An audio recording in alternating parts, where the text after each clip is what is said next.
Te iringa tēnā, tainui ko tainui anō, ko tainui ko te aroa anō, ko te aroa ko mātātua anō, ko mātātua.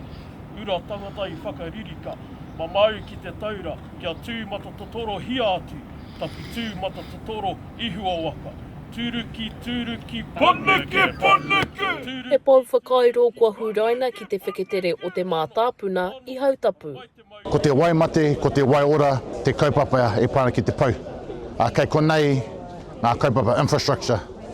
Ki tēnei taha o tō tātou nei whare nei, ko te Wai Mahia. Ko te Wai Mahia, te ingoa o te wastewater treatment plant. Nō reira ko te kaupapa ki, kia kino haere te wai, kia pua wai te ora.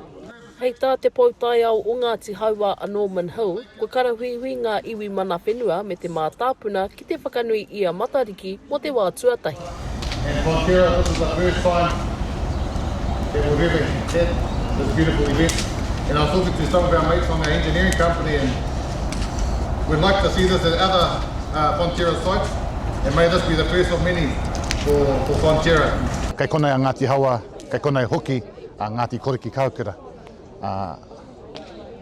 Mā mātou nei, hei arataki, hei tiaki, tēnei kaupapa o te Matariki, o tēnei wā whakahirahira mō ngā kaupapa o tō tātou nei ao Māori. Ko te kaupapa matua, ko te huranga, ko te whakarewa I tō tātou pau, ka tū tēnei pau, hei tohu I ngā uara, o te kawenata, I mokohia te mātāpuna, me ngā mana whenua, au konei, anō hoki. E ai ki te kaiwhakahaere rautaki Māori o te mātāpuna a Tana Luke, ka whai wāhi ngā kaimahi ki te ata wānanga I ngā ahuatanga o te Hautapu. I toko ake te whakaaro, I runga anō, I te wāhanga hirahira o te tau, kia Hautapu anō hoki tātou, I te ata nei, mihi kauana ki ngā mana o konei, e arahi nei tātou, I roto I tēnei āhuatanga I te ata nei. He tuatahitanga tēnei mo te kamupene miraka kaunui rawa o te motu ara a Fonterra ki te whakanui I te mātahi o te tau. Ā, ko te wawata nui kia haere tonu e nei kaupapa whakanui, hei ngā tau e haere ake nei. He ngā kaunui e nei mahi, he ngā kaunui hoki, ngā kaimahi o tēnei kamupene. Nō reira, kia tūwhira te wāhi, kia tūwhira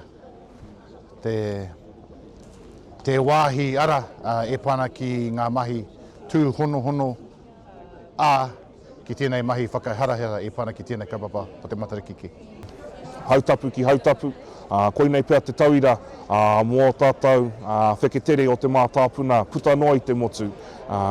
Mihi kauana ki tēnei wheketere me ona kaimahi, anō ki ngā iwi o konei, e tautoko tēnei āhuatanga, e ora pai ai te Wai Ora Wai Matariki.